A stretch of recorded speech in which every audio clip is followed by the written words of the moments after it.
Hey everyone! Welcome back to Unique Old Coin, your go-to place for coin collecting stories, historical gems, and hidden treasures from around the world. In today's video, we're diving deep into the story, history, and value of the 1988 United States 1-cent coin, the good old Lincoln cent. Stick around, because you might just find out that the penny in your pocket is worth more than 1 cent. The Lincoln cent has been a symbol of American currency since 1909, honoring the 16th President, Abraham Lincoln, on the obverse. Designed by Victor David Brenner, this coin marked the first time a real historical figure appeared on a U.S. coin. In 1988, the U.S. Mint was producing billions of Lincoln cents as part of daily circulation. But even though the coin is common, not all 1988 pennies are created equal, and we'll tell you why. The obverse, front, of the coin features Lincoln's bust facing right, along with the words, "In God We Trust," above, "Liberty," to the left, and the date star 1988 star to the right. On the reverse, you'll see the Lincoln Memorial, a design by Frank Gasparo, with "United States of America" across the top, "E Pluribus Unum," just above the memorial, and 1 cent boldly displayed at the bottom. Did you know you can actually see a tiny statue of Lincoln sitting in the memorial if you look closely? That's some real micro-detail for a 1-cent coin. Now let's talk materials.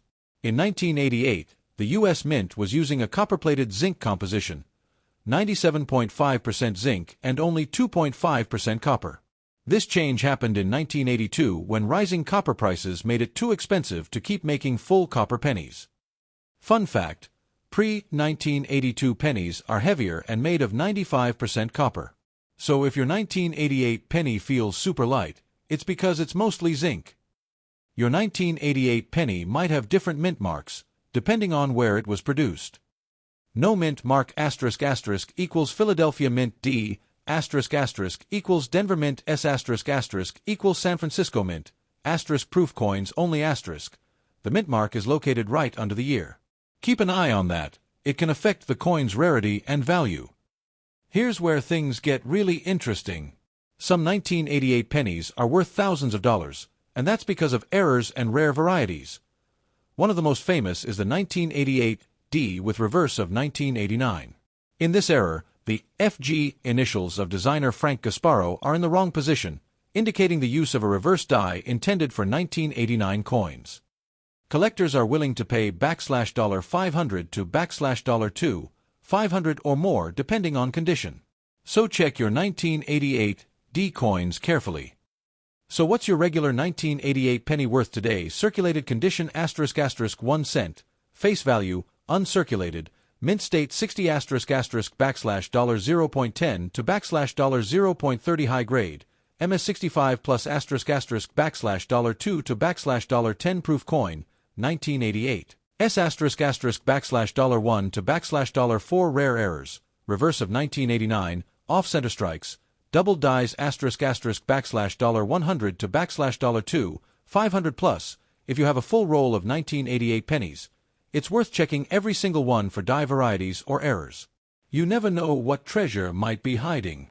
Condition is everything when it comes to coin collecting. The better the condition, the higher the value. Look for details like clean rims, strong design lines, and minimal scratches. Coins graded MS65 and above can fetch collector premiums. So, whether your 1988 Lincoln cent is a common piece of pocket change or a rare treasure worth hundreds, one thing's for sure, every coin has a story, and yours could be part of numismatic history. Before we talk value, let's explore the history behind the 1998 Jefferson nickel, a coin with deep American roots and a fascinating background. The Jefferson nickel was first introduced in 1938, replacing the Buffalo nickel. Designed by sculptor Felix Schlag, it was created to honor Thomas Jefferson, the third President of the United States and principal author of the Declaration of Independence. The coin featured Jefferson's portrait ** on the obverse, front, his home, Monticello, on the reverse, back. This design remained almost unchanged for nearly 66 years, until it was modified in 2004 to 2006 during the Westward Journey nickel series. The year 1998 was one of the last in a long line of traditional Jefferson nickels before the big redesign. It marked the end of a quiet chapter in U.S. Mint history. No special editions, no changes, just steady production. In 1998, the U.S. economy was booming. The internet was rapidly growing.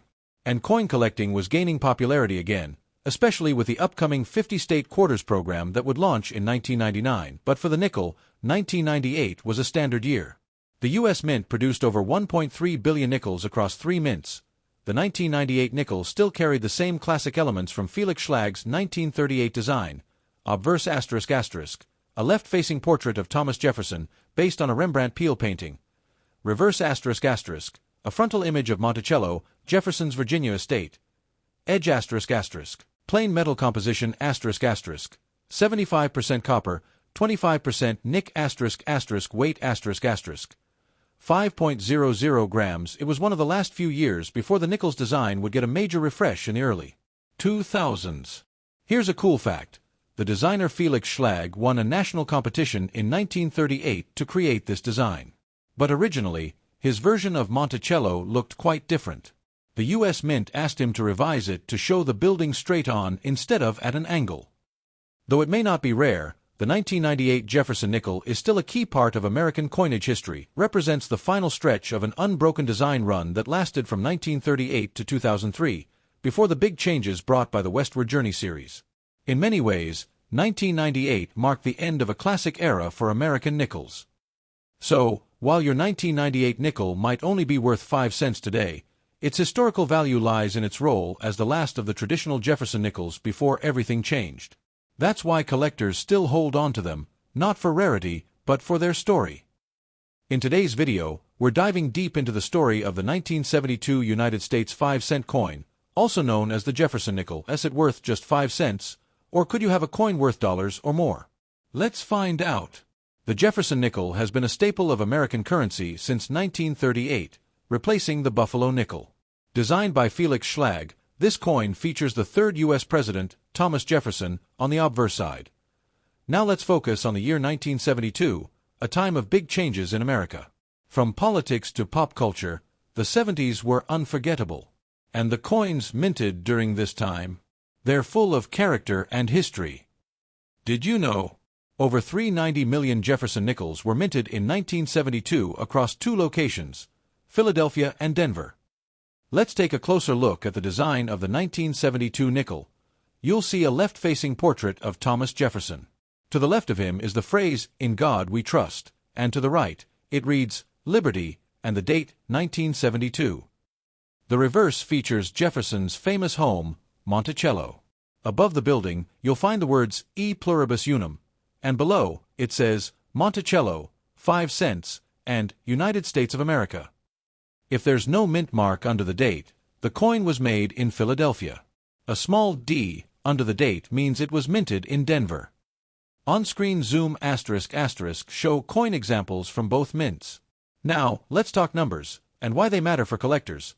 1972, no mint mark, Philadelphia *** over 217 million coins minted. 1972, d, Denver *** over 351 million coins minted.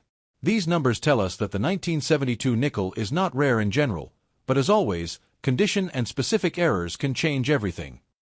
Collectors grade coins using the Sheldon scale, from poor, P1, to mint state, MS, 70.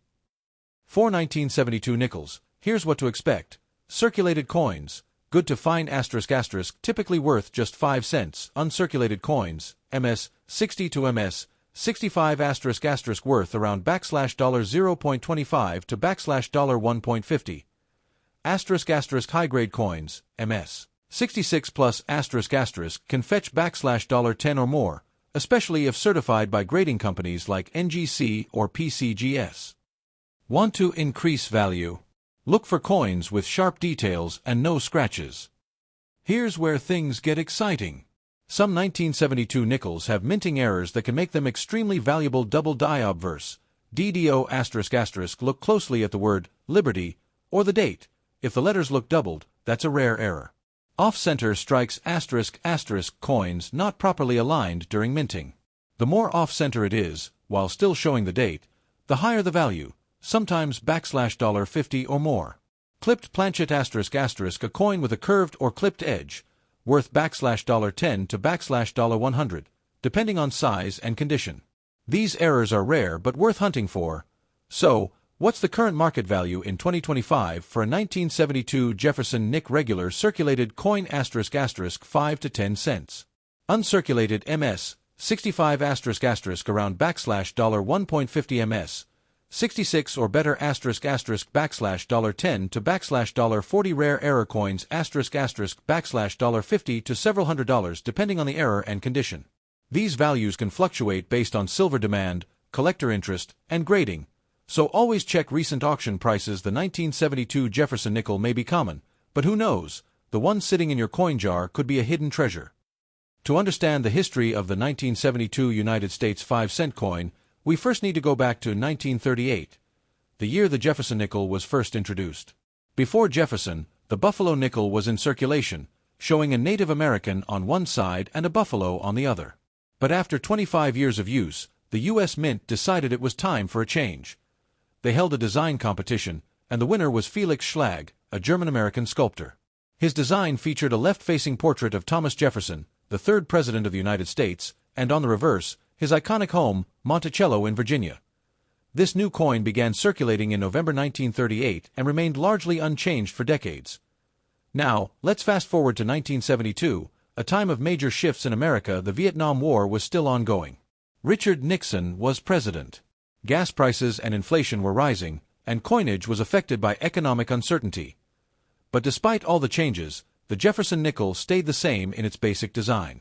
The U.S. Mint continued producing it with a copper-nickel composition, 75% copper and 25% nickel, a blend that gave it a durable, silvery appearance. In 1972, the Jefferson nickel was struck in two major mints: the Philadelphia Mint, which produced coins with no mint mark; the Denver Mint, where coins bore the letter D beneath the date.